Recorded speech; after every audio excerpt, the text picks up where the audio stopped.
ಅಂದೊಂದಿತ್ತು ಕಾಲ ಸಿನಿಮಾದ ನಾಯಕ ನಟ ನಮ್ಮ ನಿಮ್ಮೆಲ್ಲರ ಅಚ್ಚುಮೆಚ್ಚಿನ ವಿನಯ್ ರಾಜ್ಕುಮಾರ್ ಸರ್ ದಯವಿಟ್ಟು ವೇದಿಕೆಗೆ ಬರಬೇಕು. ಸಾಂಗ್ ಯಶಸ್ವಿ ಆಗಿದೆ, ಹೇಗ್ ಅನ್ನಿಸ್ತಾ ಇದೆ ಅಂತ ಒಂದೆರಡು ಮಾತುಗಳು ನಮ್ಮನ್ನೆಲ್ಲರನ್ನು ಉದ್ದೇಶಿಸಿ ಮಾತಾಡ್ಬೇಕು. ಸೊ ಕೊನೆಗೂ ನಮ್ಮ ಅಂದೊಂದಿತ್ತು ಕಾಲ ರಿಲೀಸ್ ಆಗ್ತಾ ಇದೆ. ಆಮೇಲೆ ಕರೆಕ್ಟ್ ಕಾಲ ಬಂದಿದೆ ಈಗ. ಬಟ್ ಈ ಫಂಕ್ಷನ್ ಮುಖ್ಯ ಕಾರಣ ನಮ್ಮ ಮ್ಯೂಸಿಕ್ ಡೈರೆಕ್ಟರ್ ರಾಘವೇಂದ್ರ ಅವರು ತುಂಬಾ ಚೆನ್ನಾಗಿ ಮ್ಯೂಸಿಕ್ ಕಂಪೋಸ್ ಮಾಡಿದ್ದಾರೆ. ಇದು ಒಂದೇ ಸಾಂಗ್ ಅಲ್ಲ, ಇನ್ನೂ 4 ಸಾಂಗ್ಗಳಿದೆ. ಸೊ ಅದನ್ನ ಮುಂಚೆ ರಿಲೀಸ್ ಮಾಡ್ತೀವಿ. ಸೊ ಅದೆಲ್ಲವೂ ಕೂಡ ತುಂಬಾ ಚೆನ್ನಾಗಿದೆ. ಸೊ ಮೊದ್ಲಿಗೆ ಥ್ಯಾಂಕ್ಸ್, ಇಷ್ಟು ಒಳ್ಳೆ ಸಾಂಗ್ಸ್ ನಮ್ಗೆ ಕೊಟ್ಟಿದ್ಕೆ ಥ್ಯಾಂಕ್ಸ್ ಹೇಳಕ್ ಇಷ್ಟಪಡ್ತೀನಿ. ಮತ್ತೆ ಮಾರ್ಚ್ ಅಲ್ಲಿ ನಮ್ಮ ಸಿನಿಮಾ ರಿಲೀಸ್ ಆಗ್ತಿದೆ. ಈ ಸಿನಿಮಾದ ಕತೆ ಬಗ್ಗೆ ಒನ್ ಲೈನ್ ಅಲ್ಲಿ ಹೇಳ್ಬೇಕಂದ್ರೆ, ಇದೊಂದು ಡೈರೆಕ್ಟರ್ನ ಲೈಫ್ ಸ್ಟೋರಿ. ಮೋಸ್ಟ್ಲಿ ನಮ್ಮ ಡೈರೆಕ್ಟರ್ ಕೀರ್ತಿ ಅವರ ಒಂದು ಲೈಫ್ ಎಕ್ಸ್ಪೀರಿಯನ್ಸ್ಗಳು ಮತ್ತೆ ಅವರ ಫ್ರೆಂಡ್ಗಳ ಒಂದು ಲೈಫ್ ಎಕ್ಸ್ಪೀರಿಯನ್ಸ್ಗಳು ಇದನ್ನೆಲ್ಲರೂ ಸೇರಿ ಒಂದು ಒಳ್ಳೆ ಲವ್ ಸ್ಟೋರಿ ಜೊತೆ ಈ ಕಥೆನ ಹೇಳಿದ್ದಾರೆ.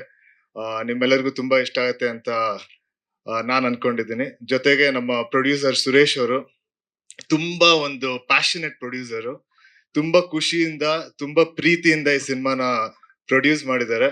ಸೊ ನಿಮ್ಗೂ ಒಳ್ಳೇದಾಗ್ಲಿ ಅಂತ ಹೇಳಕ್ ಇಷ್ಟಪಡ್ತೀನಿ. ಮತ್ತೆ ನಮ್ಮ ಅದಿತಿ ಅವರು, ಅವ್ರ ಜೊತೆ ಆಕ್ಟ್ ಮಾಡಕ್ಕೂ ತುಂಬಾ ಚೆನ್ನಾಗಿತ್ತು, ತುಂಬಾ ಖುಷಿ ಆಗಿತ್ತು. ಈ ಸಿನಿಮಾನ ಹಲವಾರು ಜಾಗಗಳಲ್ಲಿ ಚಿತ್ರೀಕರಿಸಿದ್ವಿ. ಸ್ಪೆಷಲಿ ತೀರ್ಥಹಳ್ಳಿಯಲ್ಲಿ ತುಂಬಾ ಒಳ್ಳೊಳ್ಳೆ ಲೊಕೇಶನ್ಸ್ ಗಳನ್ನ ನಮ್ಮ ಅಭಿಷೇಕ್ ಕಾಸರಗೋಡು ಅವರು ತುಂಬಾ ಚೆನ್ನಾಗಿ ತೋರಿಸಿದ್ದಾರೆ. ಸೊ ಇದೆಲ್ಲ ನಿಮ್ಗೆ ಟ್ರೇಲರ್ ಅಲ್ಲಿ ಕಾಣಿಸುತ್ತೆ, ಜೊತೆಗೆ ಸಿನಿಮಾದಲ್ಲಿ ಕಾಣಿಸುತ್ತೆ. ಎಲ್ಲರೂ ಬಂದು ನಮ್ಮ ಸಿನಿಮಾ ನೋಡಿ. Thank you. ರೀಲ್ಸ್ ಮಾಡ್ತಾ ಇದ್ದಾರೆ, ತುಂಬಾ ಪ್ರೀತಿ ಕೊಟ್ಟು ಹಾಡಿಗೆ ರೀಲ್ಸ್ ಮಾಡ್ತಾ ಇದ್ದಾರೆ. ಬಟ್ ವಿಡಿಯೋ ಸಾಂಗ್ ನೋಡ್ಬೇಕು ಅಂತ ನಮ್ಮೆಲ್ಲರ ಆಸೆ. ಅಂಡ್ ಅದನ್ನ ನೀವೇ ಲಾಂಚ್ ಮಾಡ್ಬೇಕು. ನಿಮ್ಮ ಒಂದು ಸಾಂಗ್ ಅಂದೊಂದಿತ್ತು ಕಾಲ ಸಿನಿಮಾದ ಮುಂಗಾರು ಮಳೆಯಲ್ಲಿ ಹಾಡು. ಒಂದೇ ಒಂದ್ ಸೆಕೆಂಡ್ ಸರ್. ಓಕೆ. ಸೊ ಈಗ ಅದಿತಿ ಅವ್ರನ್ನ ವೇದಿಕೆಗೆ ಬರ್ಮಾಡ್ಕೊಳ್ಳೋಣ. ಅದಾದ್ಮೇಲೆ ಇಬ್ರು ಒಟ್ಟಾಗಿ ಸೇರಿ ಈ ಒಂದು ವಿಡಿಯೋ ಸಾಂಗ್ ನ ಲಾಂಚ್ ಮಾಡ್ಬೇಕು ಅನ್ನೋದು ನಮ್ಮ ಆಸೆ. Aditi please come.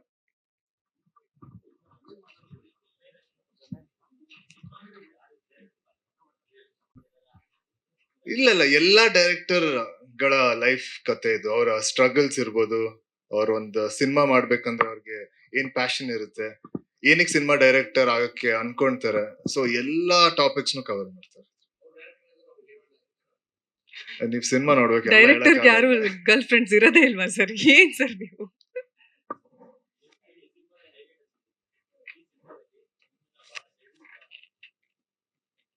ಅಂದ್ರೆ ಎಲ್ಲಾ ಸಿನಿಮಾಗೆ ಮೇನ್ ಬಂದ್ಬಿಟ್ಟು ಡೈರೆಕ್ಟರ್ ಅಲ್ಲ. ಸೊ ಅವ್ರ ಬಗ್ಗೆ ಒಂದ್ ಕತೆ ಮಾಡ್ತಿದೀವಿ ಅನ್ನೋದೇ ಒಂದು ದೊಡ್ಡ ವಿಷಯ ಅಂತ ನಂಗನ್ಸ್ತು. ಸೊ ಅದ್ ನಂಗೆ ಸೆಳೆದಿದ್ದು. ಜೊತೆಗೆ ಮ್ಯೂಸಿಕ್, ಆಮೇಲೆ ಇಲ್ಲಿ ಶೂಟ್ ಮಾಡಿರೋ ಒಂದಷ್ಟು ಲೊಕೇಶನ್ಗಳು, ಆಮೇಲೆ ಕಥೆಯಲ್ಲಿರೋ ಒಂದಷ್ಟು ಇನ್ಸಿಡೆಂಟ್ಗಳು, ತುಂಬಾ ಹಾರ್ಟ್ ಟಚಿಂಗ್ ಇನ್ಸಿಡೆಂಟ್ಸ್ಗಳು. ಸೊ ಇದೆಲ್ಲ ನಂಗೆ ಸೆಳೆಯಿತ್ತು ಅನ್ಸುತ್ತೆ.